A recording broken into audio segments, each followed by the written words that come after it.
Active व्हॉईसला आपल्याला passive व्हॉईसमध्ये change करायचं आहे.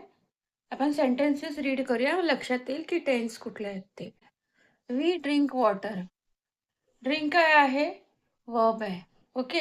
आता ह्याचा टेन्स कुठला आहे? Simple present tense. राईट? ज्यावेळी वी असतो त्यावेळी ते एस लागत नाही वर्बला. ठीक आहे? वी ज्यावेळी प्रोनाउन असतं त्यावेळी एस लागत नाही वर्बला. ओके.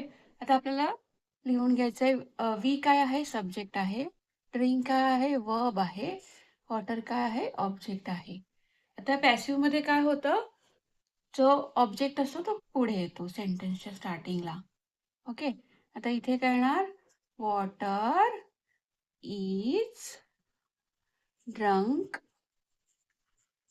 ड्रंक का लिहिलं? पास्ट पार्टिसिपल आहे. ड्रिंकचा पास्ट पार्टिसिपल आहे ड्रंक. इज काय आहे? हेल्पिंग वर्ब आहे. ओके. पॅसिव्ह व्हॉइसमध्ये वर्बचे 2 पार्ट्स होतात. ॲक्टिव्हमध्ये एक वर्ब असेल तर पॅसिव्हमध्ये 2 पार्ट्स होतात, 2 भाग होतात एका वर्बचे. Okay. Water is drunk by us. वीचं बनलं अस. पॅसिव्हमध्ये वीचं अस बनतं. ओके. नेक्स्ट आहे वी ईट फ्रुट्स. तर काय करायचं याचं? सेम. वी काय आहे? सब्जेक्ट आहे. ईट काय आहे? वर्ब आहे. फ्रुट्स काय आहे? ऑब्जेक्ट आहे. ओके. वीला एस लागणार नाही. वी लिहिलं की आपण वर्बच्या इथे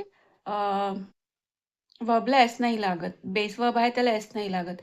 ही, शी आणि इट असेल त्याच वेळी वर्बला एस लागतो. वर्बच्या पुढे आपण ES किंवा एस लिहितो. ओके. आता आपल्याला काय करायचं आहे? फ्रुट्स आहे ना, ते स्टार्टिंगला येणार सेंटेन्सच्या. मग फ्रुट्स आर काय आहे? Helping verb. इज का नाही वापरला? कारण अनेक वचन आहे. अनेक वचन असेल त्यावेळी आपल्याला आर वापरायचं असतं.